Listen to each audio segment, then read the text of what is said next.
नमस्कार। देश प्रदेश के इस खास शो में आपका बहुत बहुत स्वागत है। मैं हूं आपके साथ जया कौशिक त्रिवेदी। सबसे पहले बात करते हैं असम की, जहां कल की वोटिंग के बाद जबरदस्त हंगामा बराक वैली के करीमगंज में देखने को मिला और इसकी वजह रही बीजेपी के एक उम्मीदवार के परिवार की गाड़ी के अंदर से ईवीएम की मशीन मिली।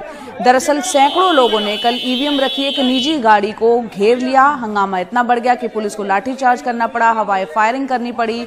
विरोध इस बात को लेकर था कि ये गाड़ी करीमगंज जिले की पत्थरकंडी सीट से बीजेपी उम्मीदवार कृष्णेंदु पॉल के परिवार की है। कांग्रेस और दूसरी विपक्षी पार्टियां तुरंत हरकत में आ गई। कांग्रेस का कहना है कि ये बूथ कैप्चरिंग है और सब कुछ चुनाव आयोग की नाक के नीचे हो रहा है।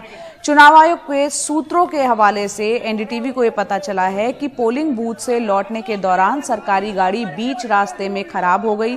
पोलिंग टीम को दूसरी गाड़ी भेजने का भरोसा मिला, लेकिन गाड़ी पहुंचती उससे पहले ही पोलिंग टीम ने एक निजी कार से लिफ्ट ले ली, जो कि संयोगवश बीजेपी उम्मीदवार की निकली।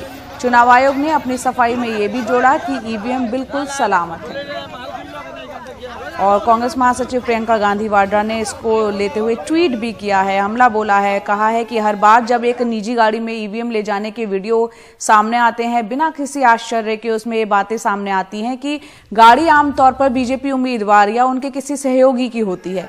दूसरा, वीडियो को इकलौती घटना के तौर पर लिया जाता है और अपवाद के तौर पर खारिज कर दिया जाता है। तीसरा, बीजेपी अपने मीडिया तंत्र का इस्तेमाल वीडियो उजागर करने वालों को हारा हुआ बताने के तौर पर करती है। तथ्य ये है कि इस तरह की कई घटनाएं रिपोर्ट की जा रही हैं और इन पर कोई कार्रवाई नहीं हो रही है। चुनाव आयोग को इस तरह की शिकायतों पर निर्णायक कदम उठाने और सभी राष्ट्रीय पार्टियों को ईवीएम के इस्तेमाल पर फिर से गंभीरता से सोचने की जरूरत है। और वहीं कांग्रेस के सांसद गौरव गोगोई ने भी इस घटना पर ट्वीट किया है। लिखा है कि बीजेपी एक ही तरीके से असम जीत सकती है, ईवीएम लूट कर। ईवीएम पर कब्जा कर जैसे पहले बूथ पर कब्जा होता था, ये सब चुनाव आयोग की नाक के नीचे हो रहा है। प्रजातंत्र के लिए दुखद दिन। और असम में कांग्रेस की सहयोगी दल एआईयूडीएफ के नेता बदरुद्दीन अजमल ने भी ट्वीट किया। लिखा कि ध्रुवीकरण नाकाम हुआ, वोटों की खरीद नाकाम हुई, जुमलेबाजी नाकाम रही, उम्मीदवारों की खरीद नाकाम, 2 मुख्यमंत्री नाकाम, सीएए पर दोहरा रवैया नाकाम, हारी हुई बीजेपी का आखिरी सहारा, ईवीएम की चोरी, प्रजातंत्र की हत्या।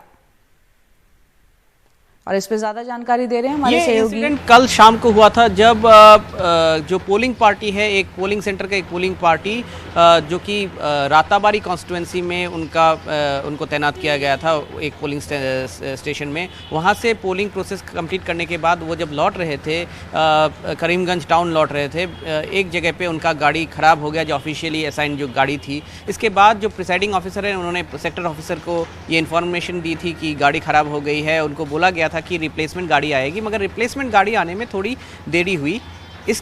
इस बीच जो पोलिंग पार्टी है, उन्होंने खुद अपने से ये डिसीजन लिया कि वो एक प्राइवेट व्हीकल में लिफ्ट ले लेंगे, और एक प्राइवेट व्हीकल में उन्होंने लिफ्ट लिया। उनके साथ और एक सिक्योरिटी पार्टी भी थी, जो पोलिंग पार्टी के साथ जो एस्कॉर्ट पार्टी होती है वो भी थी दूसरे व्हीकल में। तो जो एक प्राइवेट व्हीकल में उन्होंने लिफ्ट लिया, इसके बाद जैसे ही वो करीमगंज टाउन के पास पहुंचे तो उस व्हीकल को कुछ लोगों ने मॉब कर दिया। शायद ये इस मॉब में जो अपोजिशन पार्टी हैं, इनके लोग भी हो सकते हैं। और जब इन व्हीकल को मॉब किया गया, तब इसके बाद डिस्ट्रिक्ट एडमिनिस्ट्रेशन को जब पता चला, इसके बाद पुलिस वहाँ पे पहुँची, मौका वारदात पे पहुँची। वहाँ पे पुलिस ने पहले लाठीचार्ज किया और बहुत बड़ी मॉब थी। इसके बाद ब्लैंक फायरिंग भी करनी पड़ी पुलिस को डिस्पर्स करने के लिए क्राउड को, और इस तरह से पुलिस ने वहाँ पे सिचुएशन को अपने कंट्रोल में, अपने काबू में किया। और जो ईवीएम है उसको सिक्योर किया, जो व्हीकल है उसको भी सीज किया गया। इसके बाद जो पोलिंग पार्टी है उसको भी निकाला गया। मगर इसमें सबसे बड़ी बात ये रही कि जो पुलिस के सूत्रों से हमें अभी तक जो खबर मिल रही है कि जो ईवीएम है उसमें फिज़िकल कोई टेम्परिंग की अभी तक कोई ऐसी बात नहीं है, मगर पुलिस ने एक केस मॉब वायलेंस का रजिस्टर कर लिया है। मगर इसके चलते इसमें 2-3 बात बहुत महत्वपूर्ण है, क्योंकि जो पुलिस जो ऑफिशियल सोर्सेज तो हमें जो पता लग रहा है कि जो व्हीकल, जो प्राइवेट व्हीकल में लिफ्ट लिया गया था, वो प्राइवेट व्हीकल जो बीजेपी के ही दूसरे और एक कॉन्स्टिट्यूंसी पथरकंडी कॉन्स्टिट्यूंसी के जो उम्मीदवार हैं उनके फैमिली मेंबर में से किसी का है, तो उनसे लिंक्ड है वो प्राइवेट व्हीकल, और इसको लेके ही सबसे ज़्यादा वहाँ पे तनाव बना। और इसके साथ ये बात भी कहीं ना कहीं पे एक सवाल उठाता है कि किस तरह से पोलिंग पार्टी ने एक प्राइवेट व्हीकल में ईवीएम जैसे सेंसिटिव एक मतलब इलेक्ट्रॉनिक डिवाइस को लेके वो चढ़ गए, इसके परमिशन उनको किसने दिया। दूसरी बात है कि किस तरह से इसको अब ईसी इस मामले को देखेगा, क्योंकि ऑपोजिशन पार्टीज़ ने इसको ऑलरेडी इस मामले पे जो सरकार है असम में बीजेपी की जो सरकार है उसको इस मामले पे घेरा हुआ है, और आगे चल के इसमें क्या कदम ईसी उठाती है इस पे नज़र रखनी पड़ेगी। और बात करते हैं पश्चिम बंगाल की, जहां दूसरे चरण में 30 सीटों पर कल करीब 83% मतदान हुआ। मतदान के दौरान सबकी नजरें हॉट सीट नंदीग्राम पर टिकी रहीं। अफवाह यह भी फैली कि ममता किसी दूसरी सीट से भी पर्चा भर सकती हैं। पीएम ने एक रैली में तंज भी कस दिया, तृणमूल की सफाई भी आ गई और ये कहा गया तृणमूल की तरफ से कि ममता बनर्जी नंदीग्राम सीट जीत रही हैं, ऐसे में दूसरी सीट से पर्चा भरने का सवाल ही नहीं उठता। वहीं दूसरी तरफ बोयाल बूथ पर कल हंगामा हुआ। ममता बनर्जी ने राज्यपाल को फोन कर कहा कि स्थानीय लोगों को वोट डालने से रोका जा रहा है, तो शुभेंदु अधिकारी ने इसे नौटंकी बताया। देखते हैं report.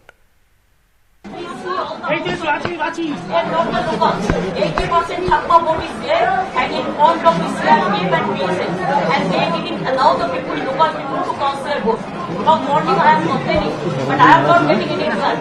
Even now I am complaining to you as the governor also. Please see that local people. Nandigram की जंग में देर तक चला हंगामा। ममता बनर्जी ने राज्यपाल को फोन किया और बताया उनकी जान खतरे में है। ये सारा बवाल तब शुरू हुआ जब मुख्यमंत्री बोयाल मतदान केंद्र पहुंची। यहाँ भी टीएमसी ने चुनाव आयोग से शिकायत की है कि बीजेपी कार्यकर्ता और कुछ मामलों में सुरक्षा बल भी टीएमसी के लोगों को वोट नहीं देने दे रहे।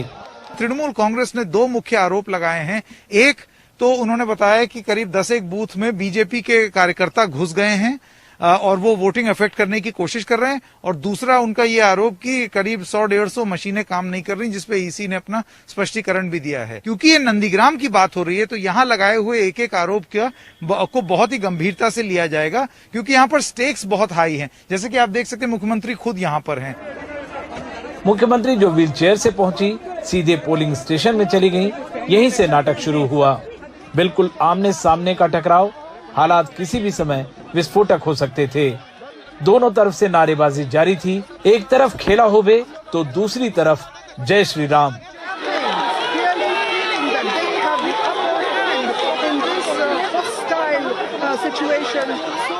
इस तनाव भरे माहौल में सुरक्षा बलों के लिए भी इम्तिहान की घड़ी थी, लेकिन अंत में हिंसा नहीं हुई।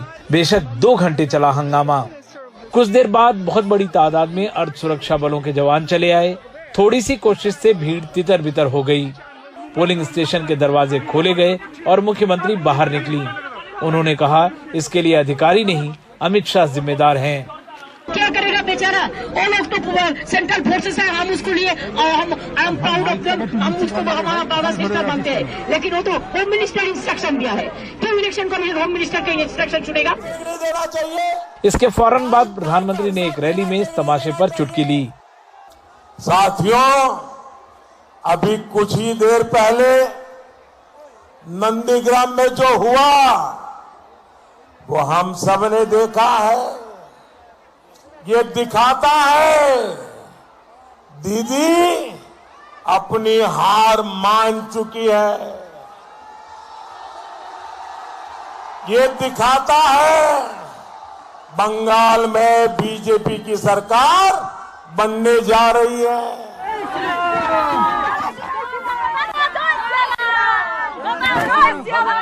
बोयाल पोलिंग बूथ बस एक मिसाल है जिससे पता चलता है कि नंदीग्राम की जंग कितने तनाव वाली है। शुभेंदु अधिकारी ने भी बूथ का दौरा किया। Matter is now over. Lotus are blooming. আপনি আরেকবার আপনার ডায়লগটা বলবেন যে বারবার বলেন हरे कृष्ण हरे हरे बीजेपी घरे घरे। हालांकि नंदीग्राम में मतदान शांतिपूर्ण रहा, लेकिन अधिकारी कहते हैं कि नंदीग्राम में तनाव है और चुनाव के बाद की हिंसा से निपटने के लिए तैयारी रखनी चाहिए। नंदीग्राम से मोनीदीपा बनर्जी और संकेत उपाध्याय के साथ अनुराग द्वारी की रिपोर्ट, एनडीटीवी इंडिया।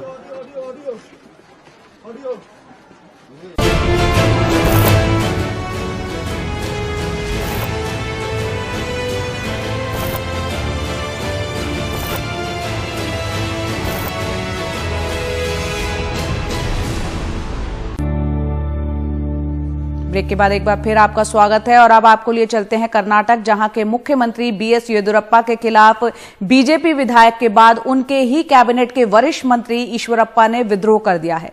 येदियुरप्पा पर मंत्रालय के कामकाज में हस्तक्षेप करने का आरोप लगाते हुए उन्होंने राज्यपाल से इंसाफ की गुहार लगाई है और शिकायत की कॉपी पार्टी आलाकमान को दिल्ली भी भेज दी है। बौखलाए येदियुरप्पा ने अपने सरकारी आवास पर मंत्रियों और विधायकों को अपने समर्थन में मीडिया के सामने हाजिर किया, हालांकि खुद वो चुप रहे। देखते हैं रिपोर्ट। कर्नाटक के पंचायती राज मंत्री के ईश्वरप्पा पहले भी येदियुरप्पा के खिलाफ बगावती तेवर दिखा चुके हैं, लेकिन इस बार सीधे वो राज्यपाल वजुभाई वाला से मिले और लिखित तौर पर शिकायत की कि मुख्यमंत्री बीएस येदियुरप्पा उनके मंत्रालय के कामकाज में दखल दे रहे हैं। मेरी जो समस्या थी वो मैंने लिखकर महामहिम राज्यपाल को दे दी है। इस बारे में मैं और कोई चर्चा नहीं करना चाहता। पहले बसवनगौर पाटिल यत्नाल और अब ईश्वरप्पा ने मुख्यमंत्री येदियुरप्पा के खिलाफ बिगुल बजाया है, तो येदियुरप्पा ने अपने सरकारी निवास पर मंत्रियों और विधायकों को मीडिया के सामने अपने समर्थन में पेश किया। मैरून कुर्ते में राजस्व मंत्री आर अशोक, स्वास्थ्य मंत्री डॉक्टर के सुधाकर और गृह मंत्री बसवराज बोम्मई जैसे वरिष्ठ मंत्री ईश्वरप्पा के खिलाफ मैदान में दिखे। हमारे मंत्रालय में मुख्यमंत्री की तरफ से कोई दखलंदाजी नहीं है। येदियुरप्पा हमारे नेता हैं। पंचायती राज मंत्री को अगर कोई शिकायत थी तो कैबिनेट के साथ बैठकर विचार विमर्श करना चाहिए। दूसरे फोरम भी हैं, उनको गवर्नर के पास नहीं जाना चाहिए क्योंकि गवर्नर प्रशासनिक मामलों में हस्तक्षेप नहीं कर सकते।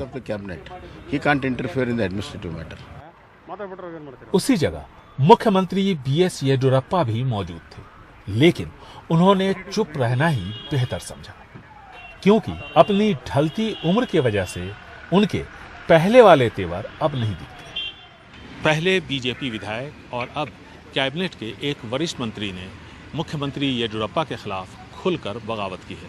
इसके पहले भी येदियुरप्पा के खिलाफ गाहे बगाहे बयानबाजी होती रही, कार्रवाई किसी के खिलाफ नहीं हुई, जिसे पार्टी आलाकमान की शह माना जा रहा है। ऐसे लोगों की कमी नहीं है जो ये मानते हैं कि मुख्यमंत्री बीएस येदियुरप्पा को हटाने की मुहिम को अमली जामा पहनाने की कवायद शुरू हो गई है। बेंगलुरु से कैमरामैन गोविंद मूर्ति के साथ निहाल किदवई, एनडीटीवी इंडिया।